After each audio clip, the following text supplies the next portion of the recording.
For an in-depth perspective on how this deal with Samsung came together, we contacted our media partners at the Austin Business Journal. Joining me now is Will Anderson. He's the managing editor there. And you just published a whole story on this Taylor plant becoming a reality. How long did it take to put this deal together? They've been searching since the start of the year. So you've got 10 months into 2021, and they've been scouring the globe, but focusing recently on Austin, Williamson County, upstate New York, and Phoenix, Arizona. And Leander was in the running as well. Yeah, that's right. We were able to delve into some of the kind of initial forays that the company was making in Williamson County.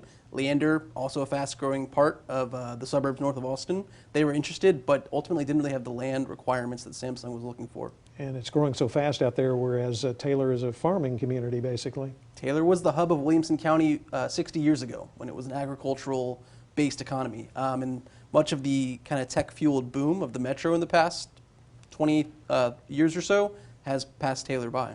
And I understand part of the decision-making was over the electricity supplier, and that's why Austin was not considered. Tell us more about that.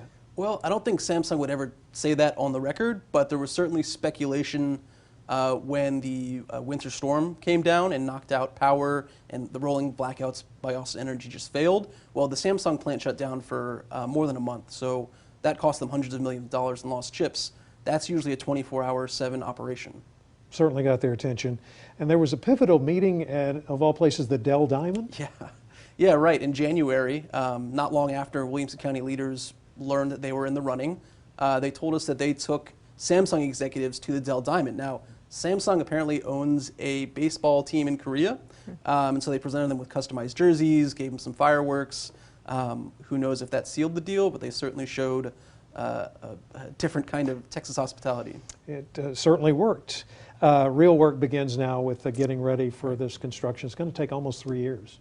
Yeah, so kicking off next year, but as your reporter was just alluding to, there's no real short-term impact to the supply chain. That's going to take other efforts, but the incentives that are coming from the federal government, which were kind of spurred by this realization, and everyone talking about, only about 10%, 12% of chips coming from the U.S., that is funneling into the decision is definitely part of why Samsung picked Taylor in the U.S. Huge news for us. Of course, you'll want to read this important story in the Austin Business Journal. I highly recommend it. We have a link right now at kxan.com. Will Anderson, thanks for joining us. Thank you.